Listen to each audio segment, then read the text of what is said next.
Olá, sejam muito bem-vindos a mais uma aula. Nós estamos na classe de juvenis em um trimestre muito abençoado. O assunto geral do nosso trimestre é conhecendo Jesus e o reino de Deus. O tema da aula de hoje é como se deu o ministério de Jesus. E nós vamos abordar isso com base em 3 objetivos. O primeiro objetivo é saber como se deu o ministério terreno de Jesus. O segundo objetivo tem um foco em seu ministério messiânico. E o terceiro objetivo é ajudar você que está aqui me ouvindo a conseguir encontrar ou pelo menos iniciar uma busca do seu chamado. Vamos então começar? Nosso textuário está no livro de João, capítulo de número 1, no versículo 29, que diz: No dia seguinte, João viu a Jesus que vinha para ele e disse: Eis o Cordeiro de Deus que tira o pecado do mundo. Nossa leitura bíblica em classe está no livro de Marcos, capítulo 1, versículos de 14 a 20. E depois que João foi entregue à prisão, veio Jesus para a Galiléia, pregando o evangelho do reino de Deus e dizendo: O tempo está cumprido e o reino de Deus está próximo. Arrependei-vos e crede no evangelho. E andando junto ao mar da Galiléia, viu Simão e André, seu irmão, que lançavam a rede ao mar, pois eram pescadores. E Jesus lhes disse: Vinde após mim, e eu farei com que sejais pescadores de homens. Deixando logo as suas redes, o seguiram, e passando dali um pouco mais adiante, viu Tiago, filho de Zebedeu, e João, seu irmão, que estavam no barco consertando as redes. E logo os chamou, e eles, deixando seu pai Zebedeu no barco com os empregados, o seguiram. Bem, na lição de hoje, então, nós estudaremos o aspecto terreno do ministério de Jesus. Na lição anterior, nós já vimos algumas características de Jesus, dentre elas o seu comportamento com relação ao próximo, sua atitude, o seu amor, seu interesse real pelas pessoas, o interesse real pelo bem-estar social, o interesse pela alimentação, pelos bons cuidados, o interesse pela saúde das pessoas. Então nós vemos primeiro em seu ministério terreno, um aspecto terreno, nós vemos um Jesus preocupado ali, atento com todas as questões, ainda que sejam as mínimas questões da vida humana, do cenário de nossas vidas, de nossa história. Então, um Jesus humano, no ministério humano, realmente dando atenção aos homens, dando atenção às pessoas. Nós vemos também o quanto Jesus se importava, direcionando o seu foco já naquela época, o primeiro século, para as mulheres e para as crianças. Veja bem, em muitos lugares do mundo, hoje, em pleno século XXI, há discriminação com respeito a sexo, com respeito a feminino e masculino. Em muitas regiões do mundo, hoje, no século XXI, mulheres são tidas como seres, abre aspas, inferiores aos homens, fecha aspas. Já naquele primeiro século, imagina como não era. Nós temos no livro de Lucas, os primeiros capítulos, já tratando, dando uma atenção especial a 2 mulheres. A Isabel, mãe de João Batista, e a Maria, mãe de Jesus.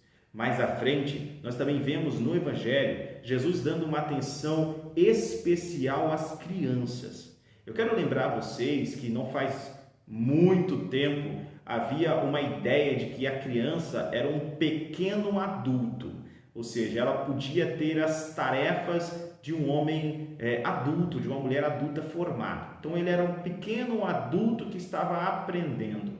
Jesus deu uma atenção para as crianças não como um pequeno adulto, mas realmente enxergando na individualidade infantil delas, entendendo todo o aspecto psíquico e motor que ainda estava em desenvolvimento. A gente vê ali o afeto que Jesus direcionava para as crianças.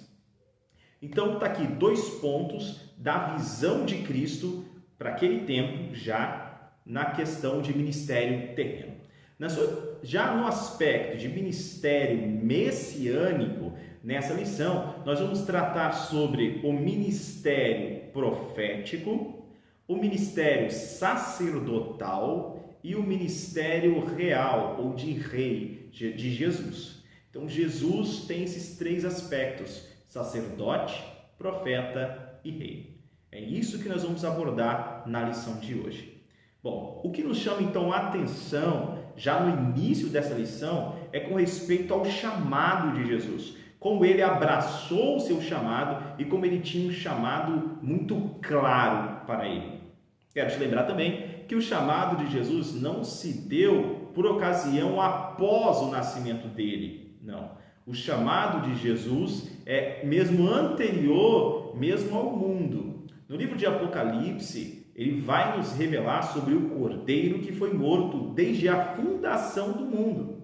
Olha só, então desde a fundação do mundo, Cristo já estava preparado para o seu chamado de Redentor da humanidade, de Salvador, ok? Como um sacrifício vivo, santo e agradável, ele mesmo se daria com o seu amor para e pelo ser humano. Ok? Então, antes mesmo do pecado, já havia um remédio para o pecado.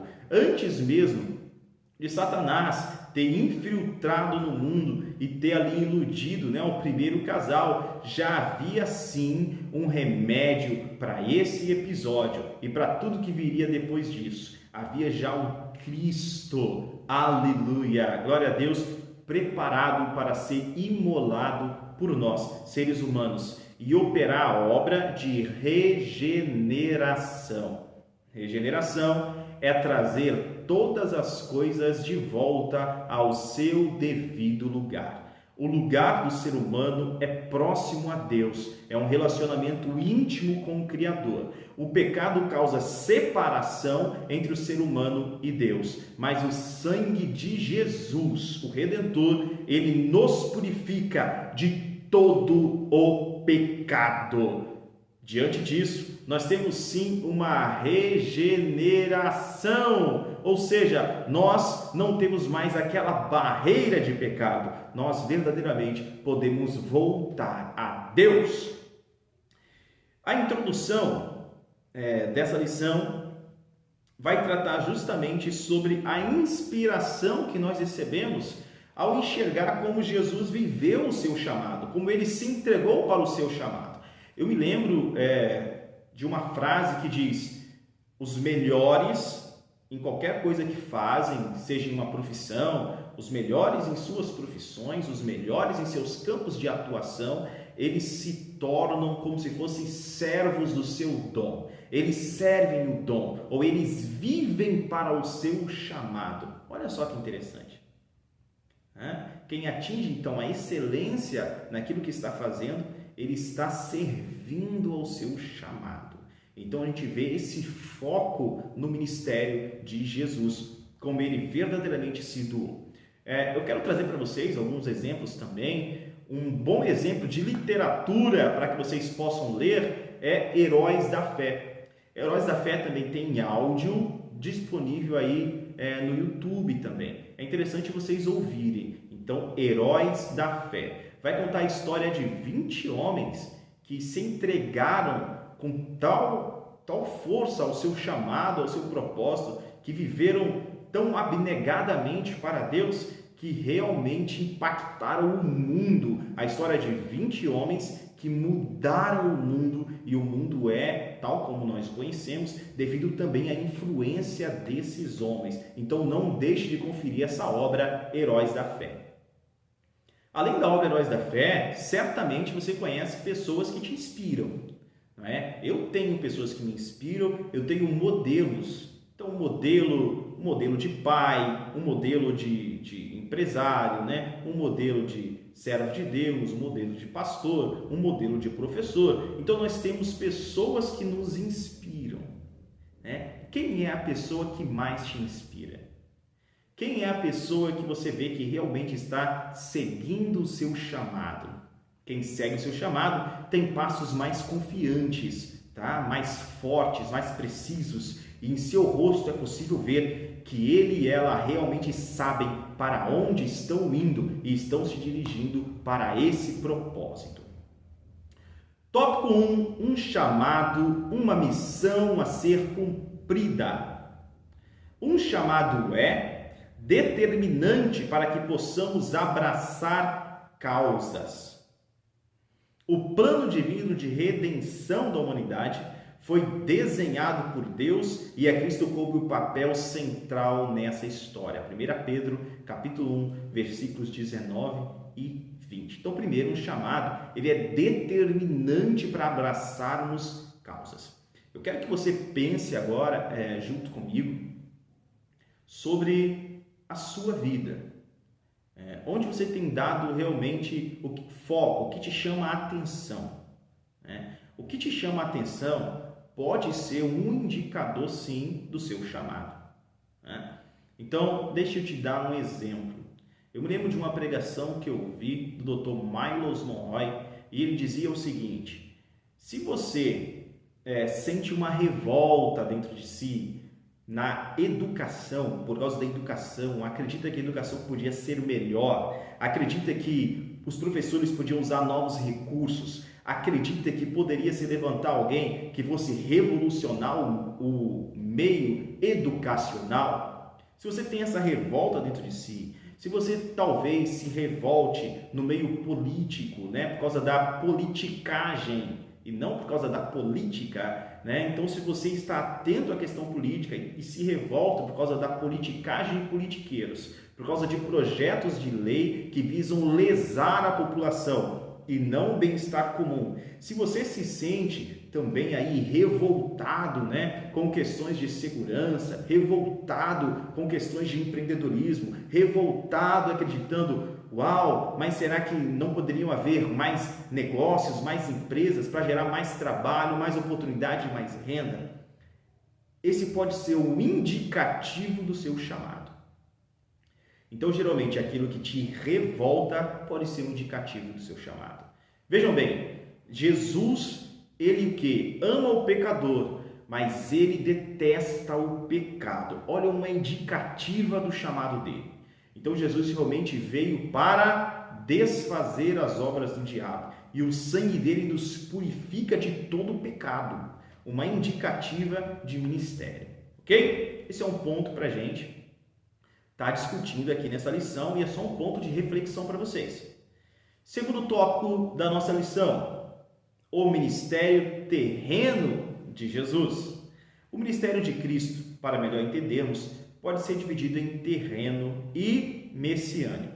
Quando falamos do ministério terreno de Jesus, estamos fazendo referência ao fato de que ele se fez carne e habitou entre nós. Sobre o ministério de Cristo, o apóstolo Paulo escreveu: mas aniquilou-se a si mesmo, tomando a forma de servo, fazendo-se semelhante aos homens. Jesus, sendo Deus, se fez homem para habitar entre nós. Sendo rico, se fez pobre. Sendo santo, aquele que não conheceu pecado, o fez pecado por nós. Sendo abençoado, se fez amaldiçoado em nosso lugar, quando levou o madeiro sobre si. Sendo digno, se fez o mais indigno dentre os homens. Então, o ministério terreno de Jesus também é um ministério de renúncia, de humildade.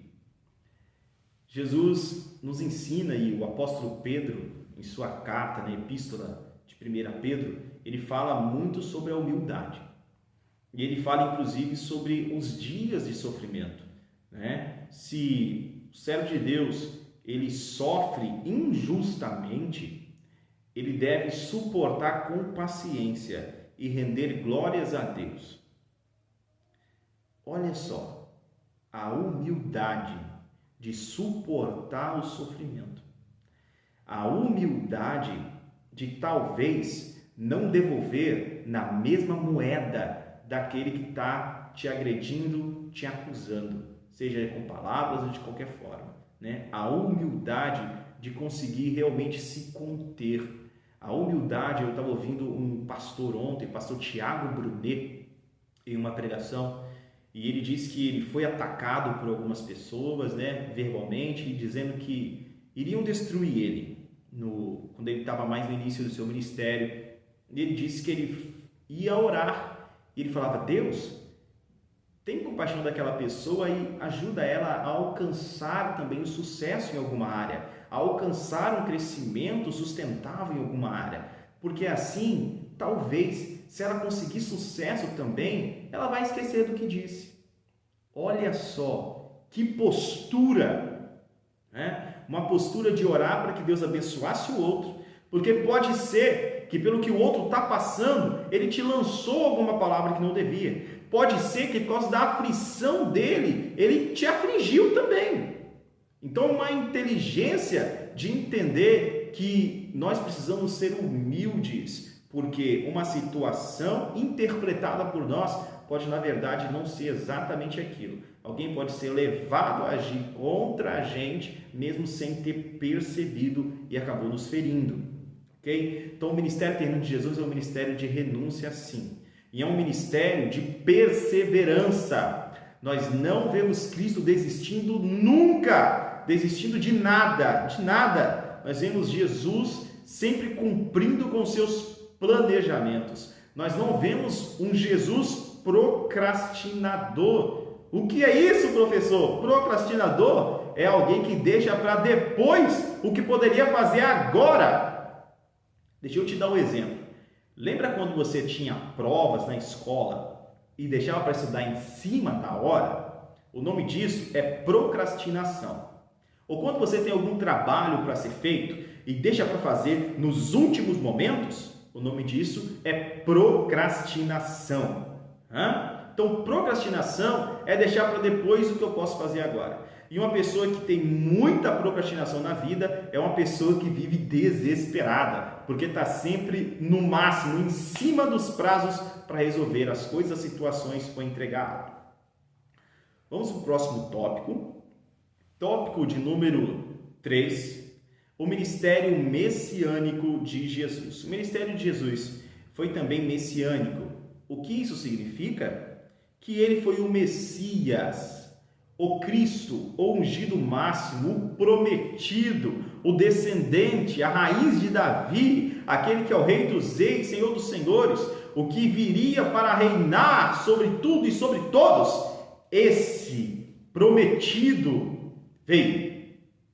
E ele é Jesus, o Messias, né? Yeshua HaMashiach, Jesus, o Messias.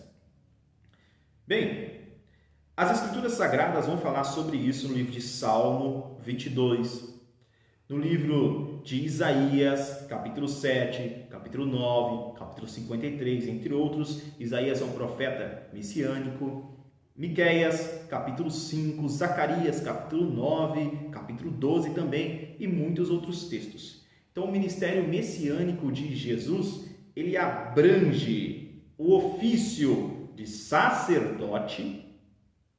Então, quem era o sacerdote? O sacerdote é aquele que trazia a explicação, então, da lei de Deus para o povo, ele instruía o povo. O sacerdote é o líder espiritual da nação, né? O sacerdote, ou o sumo sacerdote, ele também oferecia sacrifícios para perdão dos pecados. É o sacerdote que também atuava muitas vezes ali como se fosse um médico local. É o sacerdote. Então, esse ministério sacerdotal, né, também é visto em Jesus. Veja, o livro de Hebreus vem nos mostrando que Jesus é o sumo sacerdote por excelência, não segundo a ordem da tribo de Levi, porque Jesus nasceu na tribo de Judá.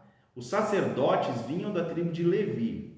Porém, desde a época de Abraão, nós vemos um sumo sacerdote ali, um sacerdote que já servia a Deus, e o nome dele é Melquisedeque.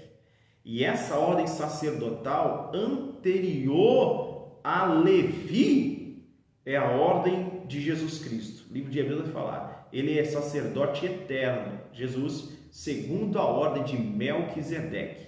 E é tão grande porque Abraão, que gerou Levi, que recebe os dízimos, os levitas que recebem os dízimos, deu dízimos a Melquisedeque. Ou seja, o ministério sacerdotal de Jesus é maior que o ministério sacerdotal de Levi, de Arão, né? É um ministério eterno. Além disso, ele não precisa oferecer sacrifícios muitas vezes pelo pecado e não precisa de ano em ano oferecer um sacrifício pela nação inteira para que Deus perdoe os pecados da nação e abençoe o próximo ano. Ele se sacrificou uma única vez, para sempre, né? E ressuscitou, ou seja, é o sangue do sacrifício foi derramado.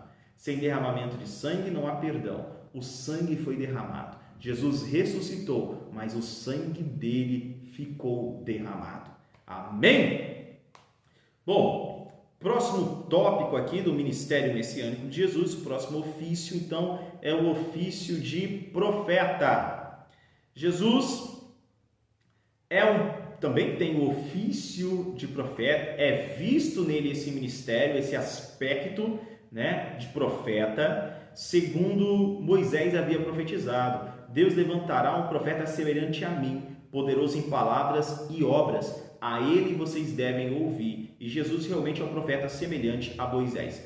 Perceba que Moisés, ainda criança, ele precisa ser escondido. Ali no Egito, ele foi escondido, protegido, enquanto as outras crianças estavam sendo assassinadas pelo exército, pelos soldados do Egito.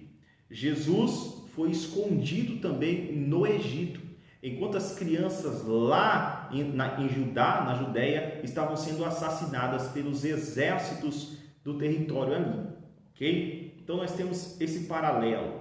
Próximo paralelo é que assim como Moisés, né, ele retorna para libertar o povo, Jesus também ele vai retornar para trazer libertação. Né? Ele é o Cordeiro de Deus que tira o pecado do mundo. Então nós vemos os paralelos, Moisés chamado por Deus, Jesus chamado por Deus, enfim. Através de Moisés, então, vem a lei, mas através de Jesus vem a graça, a justiça, não é isso? Aleluia! Então um ministério sacerdotal maior que o de Arão e um ministério profético superior ao ministério de Moisés, que no Antigo Testamento foi o maior dos profetas. Próximo aspecto do ministério de Cristo é o ministério de rei. Jesus é o único que já nasceu rei. Ele nasceu sendo rei. Ele é rei dos reis, senhor dos senhores. O reino não foi dado a ele, ele já tinha o reino. O principado, ou seja, o governo está sobre os seus ombros. Ele é o governador por excelência, é o príncipe, é o rei dos reis, o senhor dos senhores, é o Deus dos deuses, ok? Então esse é um aspecto também de Jesus. Quando Jesus interroga os seus apóstolos dizendo: quem os homens dizem que eu sou?